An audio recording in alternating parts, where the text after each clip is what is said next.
तो उससे क्या होता है, सॉइल को हेल्प करती है न्यूट्रिशन प्रोवाइड करने में, उसे डेवलप करने में हेल्प करती है। और सेकंड क्वेश्चन क्या है, mention the points which a farmer should be keep in mind while sowing seed. जब फार्मर क्रॉप को उगाता है, सो करता है सीड को, तो उसे क्या अपने दिमाग में कौन कौन सी चीजों को लेकर चलना चाहिए। फर्स्ट उन्हें क्या क्वालिटी पता मालूम होनी चाहिए सीड की भी, जे अच्छी क्वालिटी का सीड है, जे को करेंगे तो इसकी यील्ड ज्यादा मिलेगी, अगर जे नहीं करेंगे तो इसकी नहीं मिलेगी। तो उसे सीड की क्वालिटी के बारे में पता होना चाहिए।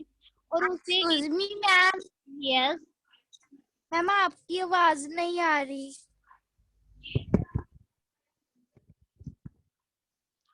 आपको ही नहीं आ रही, जो सभी को नहीं आ रही। मैम हमें आ रही है। अब बच्चे फिर आपका नेटवर्क इशू है। मैम अब आ रही है। हाँ जी।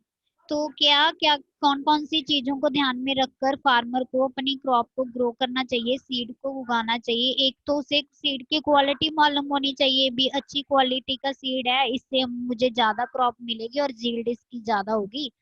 तो एक तो क्वालिटी है। उस नेक्स्ट क्या है, उसे मालूम होना चाहिए भी कितनी की डेप्थ, मतलब कितनी की डुगाई में मैं सीड को सो करूं भी वो ग्रो कर पाए। उससे उसे मालूम होनी चाहिए भी कितने की सरफेस को, कितने की अर्थ की सरफेस में डेप्थ पर उगाऊं भी वो इजिली ग्रो कर जाए, वो वेस्ट ना हो। तो ये हो गया सेकंड पॉइंट इसका। और नेक्स्ट क्या है, उसे मालूम होना चाहिए भी मैं मुझे कितने की डिस्टेंस पर नेक्स्ट सीड ग्रो करना है। उसको डिस्टेंस, उसकी क्वालिटी और डेप्थ, ये तीनों चीजों को ध्यान में रखकर सीड को क्या करना चाहिए, ग्रो करना चाहिए। नेक्स्ट क्या है, वट आर, अब हम बात करेंगे advantages of manure and fertiliser. इनके एडवांटेजेस क्या क्या होती है। मेन्योर की क्या होती है, ये हेल्प करता है, इट इम्प्रूव सॉइल टेक्सचर, ये सॉइल के टेक्सचर को इम्प्रूव करता है। और नेक्स्ट है it enhance capacity to water hold, तो ये और क्या करता है, वाटर को होल्ड रखने में हेल्प करता है।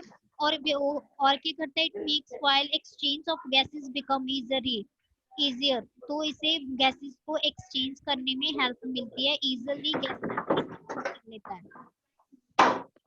तो और वो मैन्योर और क्या हेल्प करती है, वो हेल्प करती है, it increase number of soil friendly microbes, वो number of soil friendly microbes को इंक्रीज करते हैं जो कि क्रॉप के लिए यूजफुल होते हैं। वो हेल्प करते हैं क्रॉप की यील्ड में, उसे एज अ मैन्योर उसकी हेल्प करती हैं विदाउट इनऑर्गेनिक केमिकल्स, जे ऑर्गेनिक केमिकल्स की तरह काम करते हैं, वो इसे ग्रो करने में हेल्प करती है।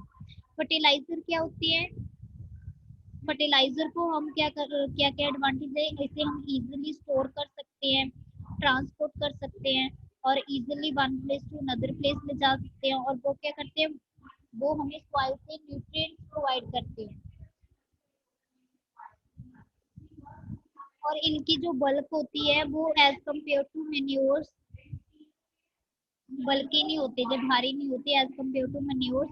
और इनकी जो कंसंट्रेशन होती है, they are concentrated sources of soil nutrients, जे हमें सॉइल से न्यूट्रिएंट्स प्रोवाइड करते हैं, सॉइल से न्यूट्रिएंट्स क्रॉप को प्रोवाइड करते हैं जो हेल्पफुल होते हैं उससे ग्रो करने में। नेक्स्ट क्वेश्चन है अभी आप 10 मिनट के लिए जो 3 क्वेश्चन रीड किए हैं ना, वो रीड करो, अगर आपको इसमें कोई डाउट हो तो पूछ लेना।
कर लिया आपने रेट?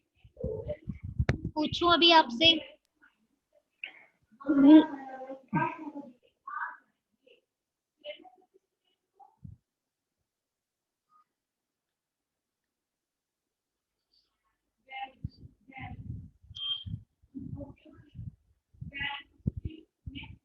चलो बताओ अभी।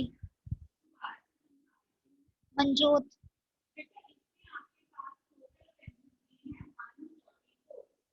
मंजोत बताओ।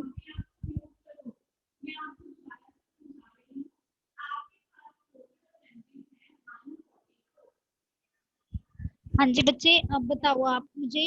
Mention the plants which farmer should keep in mind while sowing seeds. कौन कौन सी चीजों को ध्यान में रखकर फार्मर को प्लांट ग्रो करना चाहिए? मैम बताओ। मैम उन्हें अच्छे सीड्स ही हाँ जी, करने चाहिए। क्या करना चाहिए? जो मैम गुड गुड और हेल्दी सीड्स होते हैं उन्हें वही उगाने चाहिए।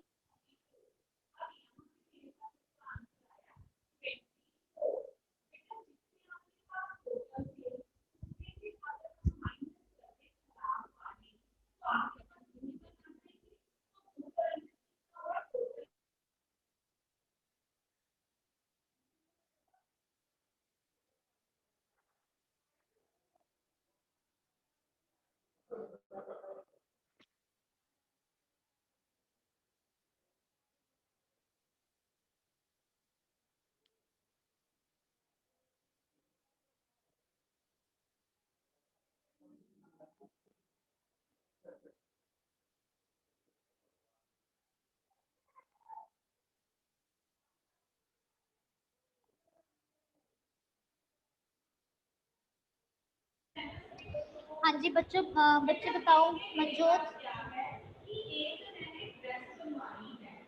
मैम जो फार्मर्स हैं उन्हें ओनली अच्छे सीड्स ही हाँ जी, वेरी उगाने गुड।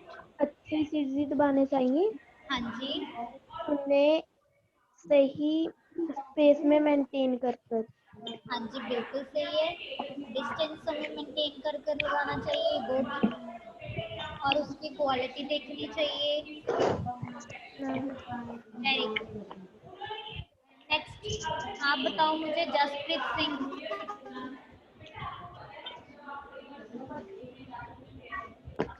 Yes ma'am. जसप्रीत आप बताओ, मन्योर की क्या क्या कैसे यूजफुल है मन्योर? दोबारा बताना मैम। जो मन्योर्स हैं वो हमें कैसे यूजफुल है? कैसे मैम? वही पूछ रही हूँ आपसे, क्वेश्चन पूछ रही हूँ, कैसे यूजफुल है वो क्रॉप को ग्रो करने के लिए, कैसे यूजफुल है?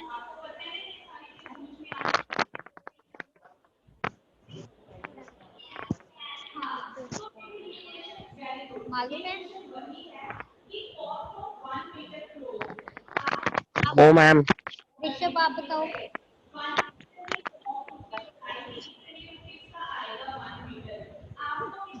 Yes ma'am. बताओ बच्चे, जो मैन्योर्स हैं वो कैसे यूजफुल हैं क्रॉप को ग्रो करने के लिए? Ma'am ma'am manure soil texture को इम्प्रूव करते हैं। हाँ जी, और मैम एक्सचेंज कैपेसिटी में होल्ड वाटर करते हैं मैम, होल्ड वाटर को एक्सचेंज। हाँ जी, गुड। और क्या करते हैं?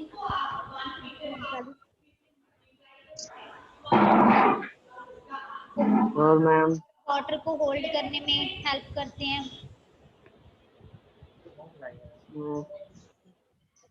और जो माइक्रोब्स हैं, फ्रेंडली माइक्रोब्स, उनके नंबर इंक्रीज करते हैं।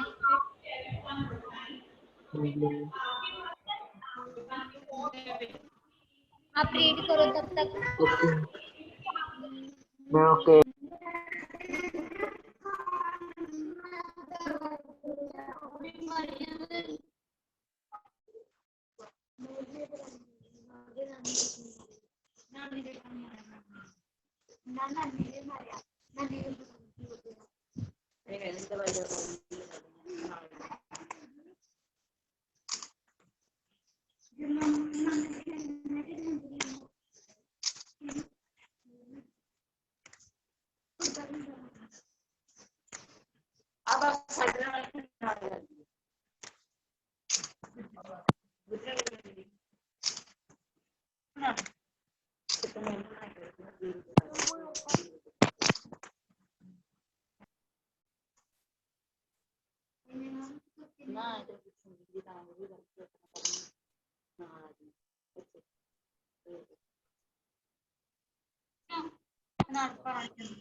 दोबारा से रीड कर लिया अभी?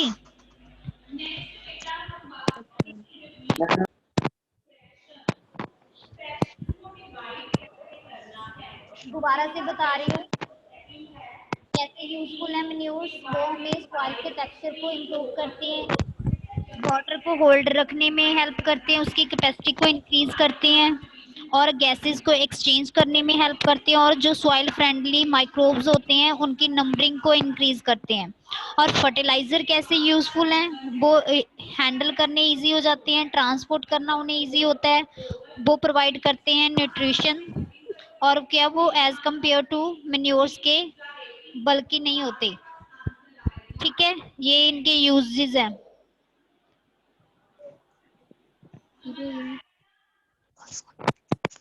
नेक्स्ट है फोर्थ क्वेश्चन है, describe two methods of irrigation which conserve water. वो कौन कौन से टू मेथड हैं जिससे हम क्रॉप्स को अपनी को पानी देते हैं? वो कौन कौन से मेथड है? एक तो स्प्रिंकल्ड मेथड है और एक है ड्रिप मेथड। स्प्रिंकल्ड मेथड में क्या होता है, जैसे फाउंटेन होता है ना, वो अपने नियर का सरफेस एरिया का कवर कर लेता है वाटर का, वैसे जो सेम है स्प्रिंकल्ड मेथड, सेम है उसके जैसा। क्या है, in sprinkle system pendicular pipes with rotating nozzle on the top are connected to the main pipeline and a pump is used to allow water to flow under pressure in the main pipe। तो main pipe के साथ एक pipe जुड़ा होता है जिसकी वो rotate करती रहती है उसकी नोजल।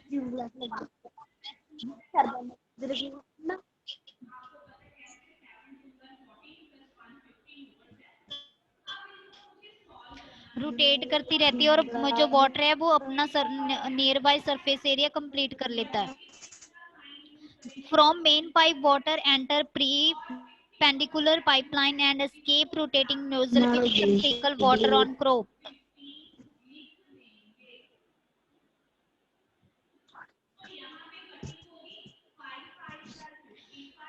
ठीक है, तो वो क्या है, एक पाइप के साथ एक पाइप जुड़ा होता है परपेंडिकुलरी, और वो क्या करते हैं, और सरफेस एरिया उसका सरफेस एरिया ज्यादा होता है, वो अपना सराउंडिंग एरिया कंप्लीट कर लेता है वाटर को इरिगेशन कर। नेक्स्ट की मेथड है क्या है, ड्रिप मेथड। इस मेथड में क्या होता है, water fall drop by drop at the position of roots.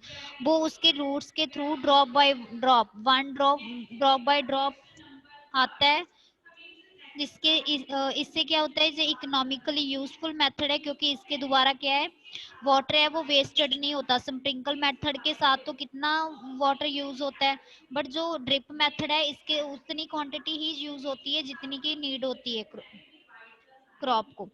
Next question है, describe the various method of weed क्या होते हैं, जो अनवांटेड ग्रास होती है क्रॉप में उसे वीड बोला जाता है।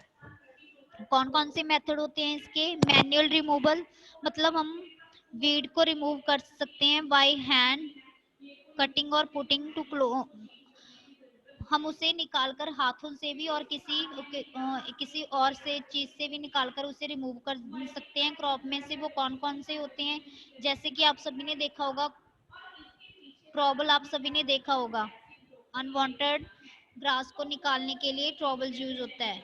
नेक्स्ट क्या, रिमूवल विद केमिकल्स, एक तो हम मैनुअली यूज कर सकते हैं बाय हैंड और किसी भी इक्विपमेंट्स के साथ। नेक्स्ट क्या है, एक हम केमिकल के साथ भी यूज कर सकते हैं। आपने देखे होंगे फर्टिलाइजर, जो हम पेस्टिसाइड्स डालते हैं, केमिकल्स डालते हैं क्रॉप को, क्रॉप में जो अनवांटेड ग्रास होती है उसे मारने के लिए। वो कौन कौन सी है, आपको मेडिसिन की भी एग्जांपल दी हुई है। 2,4-D is a commonly used pesticides, आपने DDT भी सुना होगा, जो वीड्स को रिमूव करने में हेल्पफुल होती है। नेक्स्ट है आपको डिफरेंस है समर क्रॉप और winter crop, manure, fertiliser, threshing and winnowing. Manure और फर्टिलाइजर, जो राबी और खरीफ क्रॉप है उसको, राबी को विंटर सीजन की क्रॉप बोला जाता है, खरीफ को समर सीजन की क्रॉप बोला जाता है। जो राबी है वो कौन कौन से सीजन में होती है, नवंबर टू अक्टूबर, और जो समर की है वो समर सीजन में होती है, जून टू जुलाई में उगाई जाती है। और इसकी एग्जांपल क्या है, विंटर सीजन की वीट है और बार्ली है, और समर सीजन की है राइस और मेज। ऐसे ही मेन्योर क्या होते हैं, वो नेचुरली केमिकल्स होते हैं जो हमें डेड और डिकेइंग मैटर से मिलते हैं। फर्टिलाइजर होते हैं chemical substance to help to grow to increase our crop yield. ये जो मेन्योर्स होते हैं वो फील्ड में तैयार किए जाते हैं, और जो फर्टिलाइजर होते हैं वो फैक्ट्रीज में बनते हैं। जो मेन्योर्स हैं वो उनमें ह्यूमस होता है, उनमें जो एयर की एयर की क्वांटिटी में थोड़ी सी नमी होती है, उसे ह्यूमस बोला जाता है। बट जो फर्टिलाइजर है वो ह्यूमस को कंटेन नहीं करते, और जो मेन्योर्स हैं वो वाटर पोल्यूशन नहीं करते, बट जो फर्टिलाइजर है वो वाटर पोल्यूशन कॉज करते हैं। और जो मेन्योर्स हैं वो सॉइल फर्टिलिटी, मतलब सॉइल की स्ट्रेंथ को डिक्रीज नहीं करते, बट जो फर्टिलाइजर है वो सॉइल की फर्टिलिटी को क्या करते हैं, डिक्रीज करते हैं। नेक्स्ट डिफरेंस है आपका थ्रेशिंग और विनोइंग। थ्रेशिंग क्या है, ग्रेन्स को, क्रॉप में से ग्रेन को सेपरेट करने का प्रोसेस को थ्रेशिंग बोला जाता है। विनोइंग होता है किसी चीज से हम अगर फसल को उड़ाएं, उससे सेपरेट करें किसी और मेथड से with the help of wind, तो उसे विनोइंग बोला जाता है। नेक्स्ट क्वेश्चन है आपका, right short note on ma'am. Following. हाँ जी ऋषभ बोलो। मैम थ्रेशिंग किसे कहते हैं? थ्रेशिंग बच्चे उसे कहते हैं, जैसे कि हम फसल नहीं काटते, जैसे कनक काटते हैं ना, बीट, वो एक यस मैम। प्लांट होता है, उसमें से हम ग्रेन को अलग कर लेते हैं, तो उसे थ्रेशिंग बोला जाता है। Okay ma'am. विनोइंग होता है जो ग्रेन को हम अलग से with the help of wind हम सेपरेट करते हैं, उसमें से अनवांटेड अनवांटेड ग्रेन्स, मतलब जो डैमेज ग्रेन होते हैं उनको अलग कर देते हैं। अच्छे वाले ग्रेन में से जो डैमेज्ड होते हैं उनको अलग कर देते हैं, उसे विनोइंग बोला जाता ओके मैम। है। ओके, नेक्स्ट है प्रिपरेशन ऑफ सॉइल। अब हम कोई भी प्लांट ग्रो करते हैं, फर्स्ट हमें क्या करते हैं, सॉइल को प्रिपेयर करते हैं, सॉइल को तैयार करते हैं कोई भी प्लांट को ग्रो करने के लिए।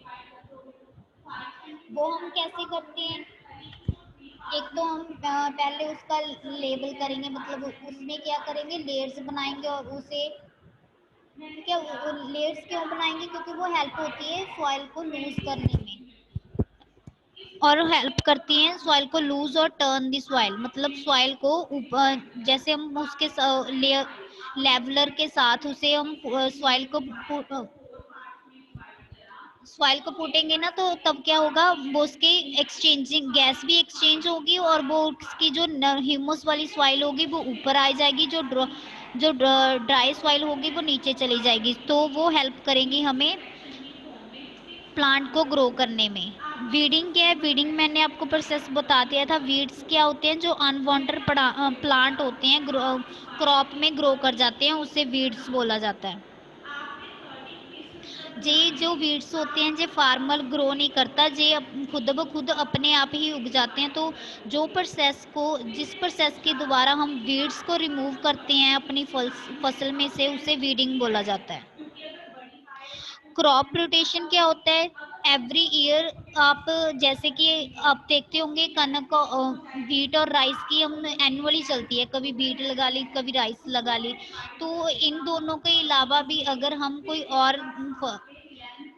और क्रॉप को यूज करें तो इससे क्या है, इस प्रोसेस को क्या बोला जाता है, क्रॉप रोटेशन बोला जाता है। अगर हम वही फसल दोबारा दोबारा अपने खेत में उगाए जाते हैं तो उससे क्या होता है, हमारी जो सॉइल की फर्टिलिटी है वो डिक्रीज हो जाती है और वो सॉइल को इफेक्ट भी करती है। नेक्स्ट क्या है, हार्वेस्टिंग। हार्वेस्टिंग मीन्स होता है फसल को काटना। जब वो फुली मेच्योर हो जाती है तब हम फसल को क्या करते हैं, काट लेते हैं। और नेक्स्ट है स्टोरेज ऑफ ग्रेन्स। अब काटने के बाद फसल को क्या करते हैं, हम स्टोर कर कर रखते हैं। स्टोर हम कैसे कर कर रखते हैं, हमारे पास कंटेनर होते हैं। वो कंटेनर किसके होते हैं, मेटालिक कंटेनर है ना, उसमें क्या करते हैं हम अपने फसल को अपनी क्रॉप को स्टोर कर कर रखते हैं। और जो कुछ गोडाउन्स में भी हमारी क्या क्रॉप को स्टोर किया जाता है। और एनिमल से हमें फूड कैसे मिलता है, एनिमल से हमें फूड हमें मिल्क, एग हो गया, चीज हो गया, ये कहाँ से मिलता है, हमें एनिमल से मिलता है, जो कि होते हैं रिच इन प्रोटीन। इन सब में क्या होता है, प्रोटीन की अमाउंट ज्यादा मिलती है। अगर आपको इनमें से कोई कंफ्यूजन है तो पूछ लो, जो आज हमने क्वेश्चन डिस्कस किए हैं। No ma'am.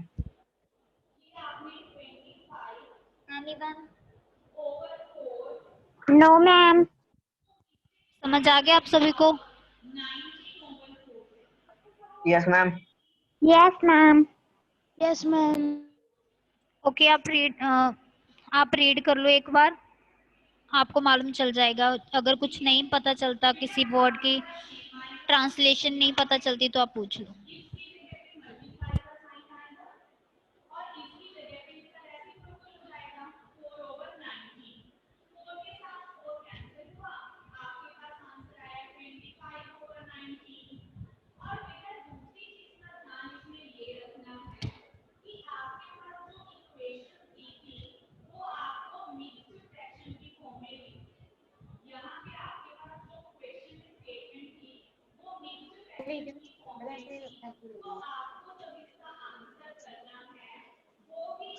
चलो मैं आपकी अटेंडेंस ले रही हूँ 10 मिनट्स रह के।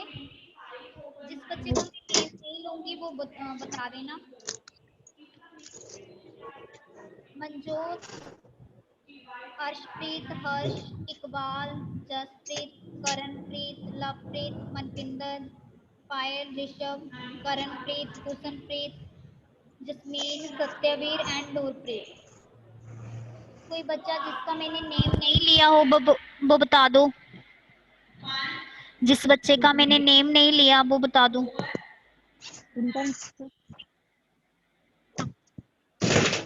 अपना अपने नेम के साथ अपनी आईडी मेंशन किया करो। ओके,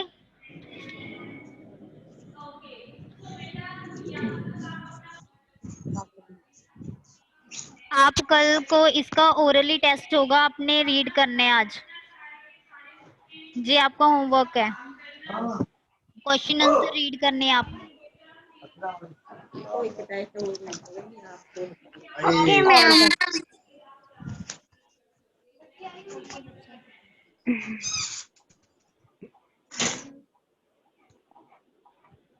सभी की अटेंडेंस होगी ना? अभी लेफ्ट नहीं करना, मैं नोट कर रही हूँ।